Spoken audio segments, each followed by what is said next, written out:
السلام علیکم، ستړي مسئ، جوړ په خیر. نن دوشنبه د 1403 هجري شمسي کال د هود د میاشتې 14 نیټه چې د 2025 کال د مارچ د میاشتې له 3 نیټې سره سمون خوري.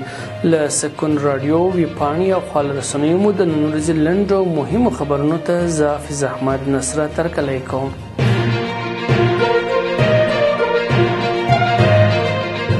سمنګانو کې د ټرافیکي پیښې له امله 5 کسانو ته مرګ ژوبله اوښتې. د سمنګانو ولایت په خلم ولسوالۍ کې د مزار شریف سمنګانو پر لویه لاره د تنګي تاشقرغان په سیمه کې د یوې ټرافیکي پیښې له امله 2 کسان مړه او 3 نور ټپیان شوي دي.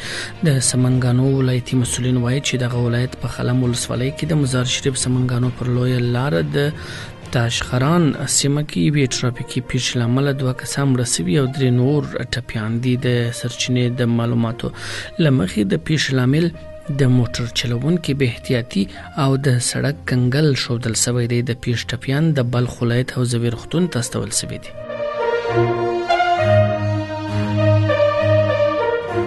د کرنې وزارت مرستیال وایي د ملګرو ملتونو د خوړو کرنې ادارې له رئیس سره کتلي دي. د کرنې اوبو لګولو او مالدارۍ وزارت مرستیال سید اعظم عثماني د افغانستان لپاره د ملګرو ملتونو د خوړو کرنې ادارې یا FAO له رئیس ریچارډ ترنچار سره مشورتي لیدنه کړې ده. په دې لیدنه کې د شمالي ولایتونو لپاره د ملخانو پر ضد د مبارزې کمپاین، د بهرنیو بنسټونو د مرستو جذب، د بنسټیزو پروژو پلي کېدل او یو شمېر نور فعالیتونو ترڅنګ د نیالګیو کښېنولو کمپاین کې ګډون، د څارویو د خوراکه برابرول، د مالدارۍ سروې او د کرنیزو محصولاتو د څېړنو په اړه خبرې شوي دي. همداراز دواړو لورو د بېوزلۍ کمولو او د خلکو د اقتصاد د ښه والي لپاره د کرنې او مالدارۍ د ودې پر ارزښت ټینګار کړی دی او په دې برخه کې د لا ډیرو همکاریو او همغږۍ پر پراخولو هوکړه کړې ده.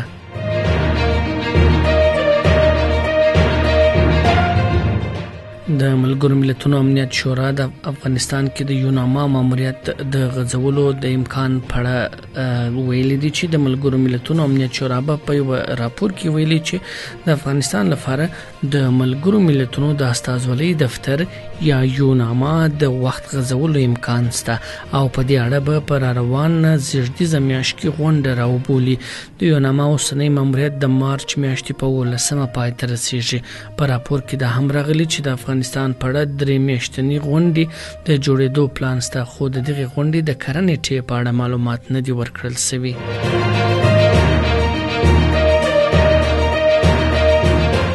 خوست کې د 40 لوبډلو ترمنځ د رمضان جام فوټبال سیالۍ پیل شولې. په خوست ولایت کې د 40 منتخبو لوبډلو ترمنځ د رمضان جام سیالۍ پیل شوې دي.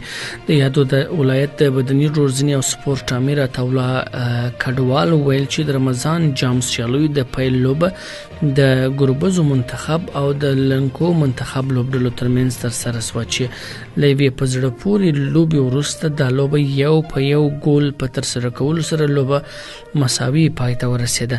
باید وویل شي چې یادې سیالۍ به د روژې میاشتې تر پایه دوام لري چې هره شپه به تر تراویح له لمانځه وروسته ترسره کیږي او پکې به 40 لوبډلې په حزبي ډول یو له بل سره سیالي وکړي.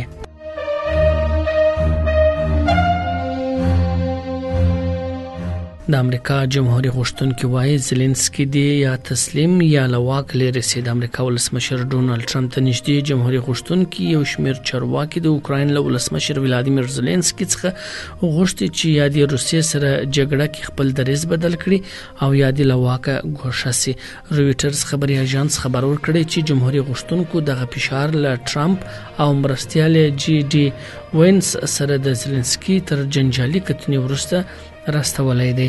د ټرمپ د ملي امنیت صلاحکار مایک والټرز ویلي چې که زيلنسکي له روسانو سره موثرې خبرې ونشي کړلی او جګړه ختمه نه کړي، باید د اوکراین رهبري تغییر وکړي.